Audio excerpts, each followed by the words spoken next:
아내를 사별하고 홀로 남겨진 지 3년, 39의 강민우는 적막한 일상에 무섭도록 길들여져 있었다. 건축 설계사로서 그의 삶은 오차없는 도면처럼 정교했지만 그 이면은 텅 빈 모델하우스처럼 차갑고 건조했다. 장마의 시작을 알리는 비가 쏟아지던 어느 목요일 저녁이었다. 민우는 눅눅한 공기를 피해 퇴근길 골목에 위치한 작은 바 루나의 문을 밀고 들어갔다. 민우는 자리를 잡고 앉아 독한 위스키 한 잔을 주문했을 때 그의 옆에는 이미 시간이 멈춘 듯한 여자가 앉아 있었습니다. 그녀는 술을 마시기보다는 그 안에 담긴 흔들림을 관찰하는 듯 보였죠. 민우가 젖은 외투를 의자에 걸치며 가볍게 한숨을 내뱉자 얼음이 부딪히는 챙그랑 소리가 고요한 말을 가로질렀습니다. 그 무심한 소음이 신호탄이었을까요? 그녀가 쥐고 있던 와인잔이 살짝 기울었고 붉은 액체가 그녀의 흰 손가락 사이로 아슬하게 찰랑이었습니다. 민우는 자신도 모르게 그녀의 위태로운 손짓에 시선을 빼앗겼습니다. 그때 고개를 숙이고 있던 그녀가 천천히 민우 쪽으로 얼굴을 돌렸습니다. 와인잔을 감싸 쥔 그녀의 손가락은 가늘고 길었으며 살짝 젖은 머리카락 사이로 드러난 목선은 희다못해 투명했다. 젖은 눈망울에는 알 수 없는 갈증과 권태가 공존하고 있었다. 혼자 오셨나 봐요. 이 비를 뚫고. 그녀의 목소리는 낮고 낮아서 빗소리에 섞여 들려오는 환청 같았습니다. 마치 수만 번 연습한 대사처럼 매끄러우면서도 당장이라도 무너질 듯 위태로운 음색이었다. 민우는 잔을 입가로 가져가려다 멈칫하며 대답했습니다. 피할 곳이 필요했습니다. 생각보다 기세가 무섭네요. 민우는 그녀의 눈에서 자신과 같은 종류의 지독한 고독을 읽어냈다. 그녀는 민우의 대답이 만족스러운 듯 아니면 더는 상관없다는 듯 희미하게 미소 지었습니다. 하지만 그 미소는 금세 사라지고 다시금 알 수 없는 공허함이 그 자리를 채웠죠. 그녀는 젖어서 뺨에 달라붙은 머리카락을 가느다란 손가락으로 쓸어 넘겼습니다. 그 동작 하나에 그녀의 하얀 목선이 조명을 받아 도드라졌고 민우는 왠지 모를 긴장감에 마른 침을 삼켰습니다. 비가 너무 잔인하게 오네요. 꼭 누구를 잡아먹을 것처럼. 그녀가 다시 입을 열었을 때 민우는 비로소 깨달았습니다. 그녀가 말하는 누구란 타인이 아니라 바로 자기 자신일지도 모른다는 것을요. 서윤이에요. 37이고 통성명치고는 지나치게 솔직하고 건조한 자기소개였습니다. 나이를 밝히는 그녀의 태도에는 숨길 것도 더 얻을 것도 없는 자의 초연함이 묻어났습니다. 민우는 그녀의 젖은 눈망울 속에서 타오르는 갈증을 보았습니다. 그것은 단순히 술에 대한 것이 아닌 삶의 어느 지점에서 길을 잃은 사람만이 풍기는 짙은 권태였습니다. 민우는 자신의 잔을 그녀 쪽으로 아주 조금 밀어놓으며 입을 뗐습니다. 민우입니다. 강민우. 잡아먹히기엔 아직 날이 좀 남은 것 같은데요. 두 사람 사이의 거리는 비좁은 바 테이블만큼 가까워졌고 밖의 폭우는 이제 두 사람만의 세계를 가두는 벽이 되어버렸습니다. 그날 밤 두 사람은 누가 먼저랄 것도 없이 서로의 온기를 탐닉했다. 빗줄기가 창문을 두드리는 소리가 격렬해질수록 그들의 호흡도 거칠어졌다. 민우에게 그것은 3년 만에 찾아온 생의 구원이자 숨구멍이었고 윤희에게 그것은 또 다른 사냥의 완성이자 지루함을 달랠 시작일 뿐이었다. 두 사람은 빗속을 헤치고 허름한 모텔로 들어갔다. 문을 닫자 두 사람은 조용히 침대에 앉아 말없이 서로를 바라보다 입술이 가까워졌습니다. 윤희는 눈을 감았습니다. 민우의 키스는 부드럽고 따뜻했습니다. 처음엔 조심스럽게 살짝만 그러다 점점 깊어졌습니다. 민우의 손이 윤희의 목을 감싸 안았습니다. 다른 손은 윤희의 허리를 끌어안았어요. 그리고 민우가 윤희를 누였어요. 민우는 천천히 능숙하게 윤희의 원피스를 벗겼습니다. 단추를 하나씩 풀어내리고 어깨에서 벗기고 허리를 지나 다리까지 원피스가 바닥으로 떨어졌어요. 속옷만 남은 윤희는 눈부시게 흰 백옷 같은 피부로 조명 속에 빛나고 있었어요. 그 모습에 민호는 감탄하며 정말 예술이네 정말. 민호의 시선이 윤희 몸을 흘렀습니다. 쇄골 가슴배 다리 마치 윤희 몸을 기억하려는 듯 보지 마세요. 민호가 윤희의 브라지어 끈을 당겼어요. 그리고 윤희 가슴에 얼굴을 묻었어요. 가슴에 키스합니다. 여기저기 닿는 대로 윤희 몸이 움찔했어요. 민호는 한참을 윤희 가슴에 집중했습니다. 양쪽을 번갈아가며 윤희 몸은 점점 뜨거워졌어요. 윤희는 이전의 남자들과 할 때는 느껴본 적 없는 자신을 위해주고 아껴주는 느낌에 민호를 바라보지 못했다. 하지만 두 사람은 몸이 뜨거워질수록 서로를 탐하는 손이 점점 빠르고 거칠어졌어요. 민호와 윤희의 사랑은 마른 나무가지에 붙은 산불처럼 무섭게 타올랐다. 이성적인 건축 설계사의 모습은 온데간데 없었다. 민호는 생전 처음 느껴보는 원초적인 욕망의 소용돌이에 휘말렸다. 윤희의 몸은 뜨거웠고 그녀의 반응은 매번 민호의 상상을 뛰어넘었다. 침대 위에서 윤희는 마치 내일이 없는 사람처럼 굴었다. 그녀의 손톱이 민호의 등을 파고들고 민호의 몸이 빨라질수록 그녀는 짐승 같은 신음을 내뱉으며 속삭였다. 민호 씨, 나를 더 세게 안아줘요. 내가 여기서 그냥 증발해버리지 않게. 나를 부숴버려도 좋으니까. 그녀의 몸은 탐욕스러웠다. 민호와의 관계만으로는 채워지지 않는 무언가가 있는 듯 그녀는 절정의 순간에도 늘 허공을 응시했다. 민호는 그녀를 완전히 소유했다고 믿었지만 사랑이 깊어질수록 묘한 위화감이 독초처럼 자라났다. 윤희의 삶의 민호는 예상치 못한 균열이었다. 그동안 그녀가 만났던 남자들은 자신의 몸만 약탈하거나 장난감으로 소유하려는 자 혹은 서로를 소모하는 불꽃에 불과했다. 하지만 민호는 달랐다. 그는 윤희를 재물이 아닌 한 명의 여자로 그리고 함께 미래를 그려갈 동반자로 대했다.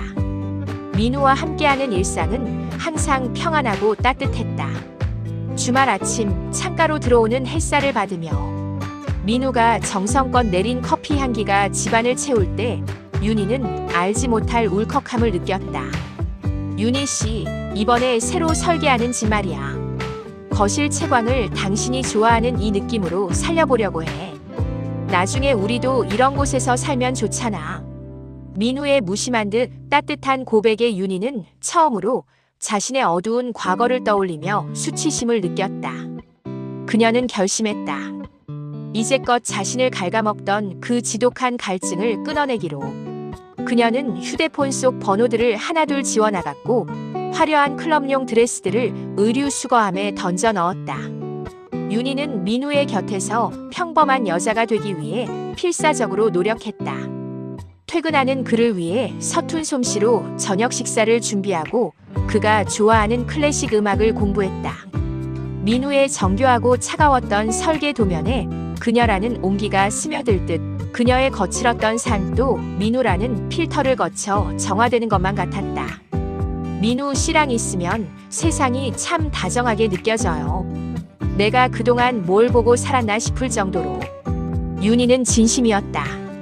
그녀는 민호의 어깨에 고개를 묻으며 다짐하고 또 다짐했다. 과거의 남자들이 자신을 찾아낼 수 없도록, 그리고 민호가 자신의 더러운 얼룩을 결코 눈치채지 못하도록. 그녀는 생전 처음 맛보는 이 정상적인 행복을 지키기 위해 그 어느 때보다 치열하게 가면을 고쳤었다. 하지만 과거는 그리 쉽게 그녀를 놓아줄 생각이 없었다. 그녀가 안정을 찾아갈수록 그녀의 부재를 눈치챈 어둠 속의 남자들이 하나둘 고개를 들기 시작했다. 윤희의 평화로운 오후 위로 지워지지 않은 과거의 그림자가 서서히 드리워지고 있었다. 그녀는 가끔 이유 없이 연락이 두절되었다. 어떤 날은 민호의 품 안에서 가장 행복한 표정을 짓다가도 주말이면 고향에 있는 어머니가 편찮으시다거나 오래된 친구의 부탁이 있다는 핑계로 흔적도 없이 사라졌다. 민호가 그녀의 몸에 남긴 붉은 흔적들이 채 가시기도 전에 윤희는 옷매무새를 가다듬고 빗장을 걸어 잠갔다. 그녀의 눈동자는 민우와 헤어지는 순간 다시 그 차가운 바 루나에서 보았던 그 갈증 어린 빛으로 돌아가 있었다. 민우는 몰랐다. 그녀가 자신에게서 얻은 에너지를 가지고 또 다른 남자의 침대로 스며들 준비를 하고 있다는 사실을. 그녀의 일탈은 이 제막 궤도에 오르고 있었다. 윤희의 일탈은 단순한 외도가 아니었다. 그녀는 한 명의 남자로 만족할 수 없는 병적인 중독 상태였다. 그것은 차라리 갈증을 해소하기 위한 사투에 가까웠다. 민우의 따뜻한 품에서 벗어난 그녀는 곧바로 차가운 도시의 어둠 속으로 몸을 던졌다. 그녀에게 남자는 감정의 교류 대상이 아닌 자신의 존재를 증명하기 위한 재물이자 일회용 소모품일 뿐이었다. 민우와 헤어진 직후 그녀가 향한 곳은 강남의 초고층 펜트하우스였다. 그곳엔 은퇴한 자산가 정 회장이 기다리고 있었다. 환갑을 넘긴 나이에도 불구하고 권력과 부로 다져진 그의 욕망은 노골적이었다. 윤희는 비단처럼 매끄러운 가운을 걸친 채 그의 앞에서 우아하게 와인을 들이켰다. 정 회장의 거친 손길이 그녀의 투명한 목덜미를 훑고 지나갔다. 너는 언제 봐도 질리지가 않아. 이 독한 술 같은 계집애. 윤희는 그의 품에 안겨 가늘게 신음하며 미소 지었다. 정 회장의 노예한 탐욕이 그녀의 몸을 훑을 때마다 그녀는 자신이 살아있음을 느꼈다. 하지만 정 회장의 펜트하우스를 나서는 그녀의 눈빛은 이미 다른 곳을 향하고 있었다. 새벽 2시 그녀는 압구정 뒷골목의 퇴폐적인 지하클럽으로 내려갔다. 그곳엔 젊고 탄탄한 몸을 가진 모델 출신의 준영이 있었다. 준영은 윤희를 거칠게 벽으로 밀어붙였다. 민우의 부드러움이나 정 회장의 노련함과는 전혀 다른 날 것 그대로의 폭발적인 힘이었다. 좁고 어두운 비상계단에서 두 사람의 가쁜 숨소리가 뒤섞였다. 누나, 오늘은 왜 이렇게 늦었어? 기다리다 미치는 줄 알았잖아. 준영의 젊은 육체가 선사하는 원초적인 쾌락에 윤희는 정신없이 매달렸다. 땀방울이 맺힌 그녀의 등은 클럽의 번쩍이는 조명 아래에서 기괴할 정도로 아름답게 빛났다. 준영의 어깨를 꽉 움켜쥔 그녀의 손톱 끝이 살점을 파고들었지만 그녀는 멈추지 않았다. 그녀의 사냥은 여기서 끝이 아니었다. 때로는 거친 밑바닥의 건달, 태석과 마주하기도 했다. 거친 욕설과 폭력적인 접촉이 오가는 여관방에서 윤희는 오히려 가장 평온한 표정을 지었다. 담배 연기가 가득한 방 안에서 태석의 문신 가득한 팔이 그녀의 허리를 휘감을 때 윤희는 자신이 추락하고 있다는 사실에 기묘한 희열을 느꼈다. 서윤희, 너 진짜 미친년이지? 어떻게 이런 데서 이럴 수가 있어? 태석의 비웃음에도 윤희는 그저 그의 가슴에 머리를 기댈 뿐이었다. 그녀는 한 명의 남자로 만족할 수 없는 병적인 중독 상태였다. 지적인 설계사, 노회한 자산가, 젊은 모델 그리고 거친 건달까지. 윤희는 그들의 서로 다른 욕망을 자극하고 그 사이에서 아슬아슬한 줄타기를 즐겼다. 그녀에게 성은 구원이 아니라 탈출구였고 그 탈출구 끝에는 언제나 더 깊은 허기가 기다리고 있었다. 민우가 정성껏 쌓아 올린 사랑이라는 성벽 밖에서 윤희는 스스로를 파괴하며 가장 화려한 불꽃을 피워내고 있었다. 이 위험한 연극이 언제까지 계속될 수 있을지 그녀 자신조차 알지 못한 채 민우의 의심은 아주 사소한 균열에서 시작되었다. 정교한 설계 도면을 그리는 그에게 윤희의 일상에 생긴 미세한 오차들은 무시할 수 없는 노이즈였다. 어느 날 저녁 그녀의 코트깃에서 풍기는 낯선 향수 냄새와 독한 담배향 그리고 세탁기 속에서 발견된 그녀의 취향과는 거리가 먼 투박하고 거대한 남성용 커프스 버튼까지. 가장 결정적인 것은 그녀의 가방 깊숙한 곳에서 굴러나온 루비 목걸이였다. 민우가 선물한 소박한 은목걸이와는 비교조차 되지 않는 피처럼 붉고 화려한 보석. 윤희는 옛날에 사두었던 건데 잊고 있었다며 어색하게 웃었지만 민우의 차가운 이성은 이미 경고등을 켜고 있었다. 결국 비가 억수같이 쏟아지던 어느 금요일 밤, 민우는 퇴근길에 윤희의 차를 뒤쫓기 시작했다. 안개가 자욱한 도심을 벗어나 외곽의 한적한 산길을 한참 달린 끝에 넝쿨에 뒤덮인 폐쇄적인 별장 앞에 차가 멈춰섰다. 민우는 빗물에 젖은 몸을 숨기며 별장의 낮은 창가로 다가갔다. 깨진 틈 사이로 새어나오는 희미한 불빛 너머로 그는 자신의 세계가 송두리째 무너져 내리는 광경을 목격했다. 방 안에는 윤희를 중심으로 3명의 남자가 기괴한 구도로 앉아 있었다. 고가의 수트를 입은 정 회장, 모델 같은 외모의 준혁, 그리고 험악한 인상의 건달 태석까지. 그들은 윤희를 여왕처럼 받드는 듯 보였으나 그들의 눈빛에는 숭배보다 더 지독한 광기와 소유욕이 서려 있었다. 윤희는 그들 사이에서 민우와 있을 때와는 전혀 다른 표정을 짓고 있었다. 순종적이면서도 도발적이고 연약해 보이면서도 잔인한 미소를 머금은 얼굴.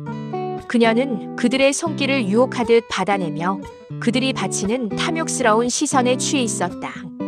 윤희야, 그 시시한 설계사놈이랑 노는 건 이제 끝낼 때가 됐잖아. 내 자리는 여기야. 태석의 거친 목소리가 창을 넘어 민우의 귓가에 박혔다. 윤희는 대답 대신 와인을 들이키며 그들에게 몸을 맡겼다. 민우는 깨달았다. 자신이 사랑했던 여자는 안식을 찾던 가련한 영혼이 아니었다.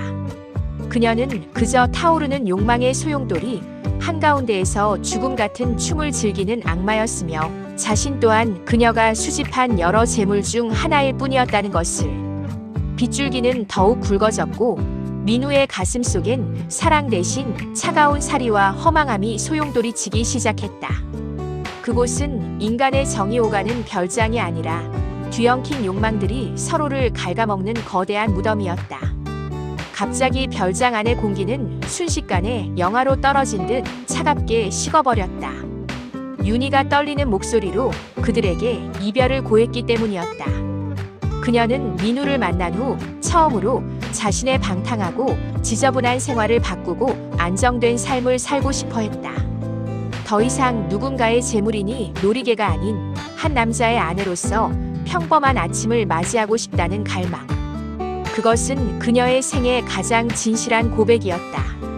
하지만 그것은 그들에게 용납될 수 없는 배신이었다. 세 남자의 시선이 일제히 윤희에게 꽂혔다. 그들의 눈에 비친 윤희는 정을 나눈 연인이 아니었다.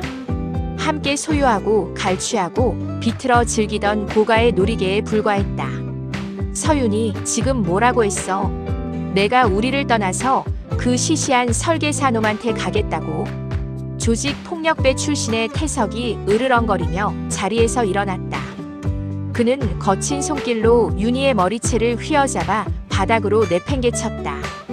윤희의 가녀린 몸이 대리석 바닥에 부딪히며 둔탁한 소리를 냈다. 정 회장은 차가운 눈으로 그 광경을 지켜보며 천천히 담배를 피워 물었고 모델 준영은 비웃음을 머금은 채 그녀의 일그러진 얼굴을 감상했다. 우리가 너한테 쏟아부은 게 얼마인데 이제 와서 순정을 찾겠다고? 너 같은 년은 죽을 때까지 우리 밑에서 기어다녀야 해. 태석의 구두발이 윤희의 옆구리를 무자비하게 짓눌렀다. 윤희는 고통에 신음하면서도 눈을 부릅뜨고 그들을 노려보았다. 그녀가 그토록 벗어나고 싶어했던 지옥의 실체가 바로 눈앞에 있었다. 그들에게 윤희는 인간이 아닌 그들의 탐욕을 배설할 빈 그릇이었을 뿐이다. 별장 밖 빗속에서 이 모든 광경을 지켜보던 민우는 이성을 잃었다. 자신이 사랑했던 여자의 추악한 이면을 보았을 때의 분노는 그녀가 짓밟히고 있는 현재의 처참함에 비하면 아무것도 아니었다. 그는 주변에 널브러진 쇠파이프를 집어들고 현관문을 박차고 들어가려 몸을 날렸다. 하지만 민우의 어깨가 문에 닿기도 전 적막한 산장을 찢는 날카로운 비명소리가 터져나왔다. 악! 그것은 단순한 고통의 외마디가 아니었다. 생명이 끊어지는 순간에만 터져나오는 폐부를 긁는 듯한 단말마였다. 민우의 심장이 얼어붙었다. 비명 소리가 멎은 자리에는 빗소리조차 지워버릴 만큼 거대한 침묵이 찾아왔고 민호는 떨리는 손으로 문고리를 돌렸다. 문틈 너머로 흘러나오기 시작한 것은 그녀가 차고 있던 루비 목걸이보다 더 붉고 진득한 액체였다. 민호가 어깨로 문을 부수듯 박차고 들어갔을 때 거실은 이미 인간의 상식을 벗어난 도살장으로 변해 있었다. 코를 찌르는 비릿한 혈향이 폐부를 찔렀다. 화려했던 샹들리의 조명 아래 대리석 바닥은 쏟아진 와인과 피가 뒤엉켜 검붉은 웅덩이를 이루고 있었다. 그 중심에 윤희가 있었다. 그녀를 탐닉하고 소유하려 했던 남자들의 광기 어린 집착은 그녀가 떠나겠다는 선언을 한순간 차가운 금속과 물리적인 폭력으로 변질되었다. 태석은 피 묻은 칼을 쥔 채 멍하니 서 있었고 정 회장과 준영은 겁에 질린 채 뒷걸음질 치고 있었다. 이 미친 새끼는 뭐야? 도망치려던 태석이 민호와 마주쳤다. 민호는 짐승 같은 괴성을 지르며 쇠파이프를 휘둘렀다. 사랑했던 여자의 무참한 몰골을 본 그의 눈에는 이미 이성의 빛이 꺼져 있었다. 하지만 중과부적이었다. 태석의 주먹과 준영의 발길질이 민호의 온몸을 지시겼다. 바닥에 고꾸라진 민호의 시야가 붉게 번졌다. 멀리서 경찰 사이렌 소리가 들려오자 남자들은 황급히 어둠 속으로 도망쳤다. 정막이 내려앉은 거실, 쓰러진 민호의 시야 끝에 희미하게 손을 까다기는 윤희가 보였다. 그녀는 가쁜 숨을 몰아쉬며 허공을 향해 마치 무언가를 잡으려는 듯 가느다란 손가락을 휘저었다. 민호는 피를 토하며 기어가 그녀의 차가워진 손을 맞잡았다.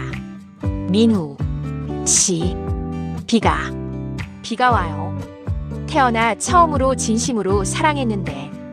윤희의 목소리는 빗물에 젖은 종이처럼 힘없이 찢어졌다. 그것은 그들이 처음 만났던 바루나에서의 첫마디였다. 잔인하게 비가 오던 그날 서로의 고독을 한눈에 알아봤던 그 순간의 기억. 그녀는 자신의 온몸을 더럽혔던 수많은 일탈의 기억을 지우고 오직 민호와 함께했던 그 짧고 결백했던 시간으로 돌아가려 하고 있었다. 나도 사랑했어요. 가지 마요, 윤희 씨. 제발. 민호의 애원에도 불구하고 윤희의 눈동자에서 생명의 불꽃이 서서히 꺼져갔다. 그녀의 뺨을 타고 흘러내린 마지막 눈물이 민호의 손등 위에 떨어졌다. 뜨거웠던 그녀의 몸은 거짓말처럼 식어갔고 꽉 쥐고 있던 손의 힘이 스르르 풀렸다. 멀리서 들려오던 사이렌 소리가 이제 별장 앞마당을 가득 채웠다. 파란색과 붉은색의 경광등빛이 거실 안을 기괴하게 비췄다. 민호는 차갑게 식어버린 그녀의 시신을 끌어안고 짐승처럼 울부짖었다. 불꽃처럼 타올랐던 사랑이었다. 한 남자에겐 구원이었고 한 여자에겐 마지막 안식이었던 그 사랑의 끝은 재조차 남지 않은 참혹한 잿더미였다. 쏟아지는 빗줄기는 그들의 피와 눈물을 씻어내려 했지만 민호의 가슴에 새겨진 붉은 낙인은 영원히 지워지지 않을 것임을 그는 직감했다. 잿빛 하늘 아래 오직 고독한 설계사의 통곡 소리만이 빗소리에 묻혀 퍼져나갔다. 이들의 사랑과 비슷한 분들도 있으시겠지요? 항상 고맙습니다. 구독, 좋아요 부탁합니다.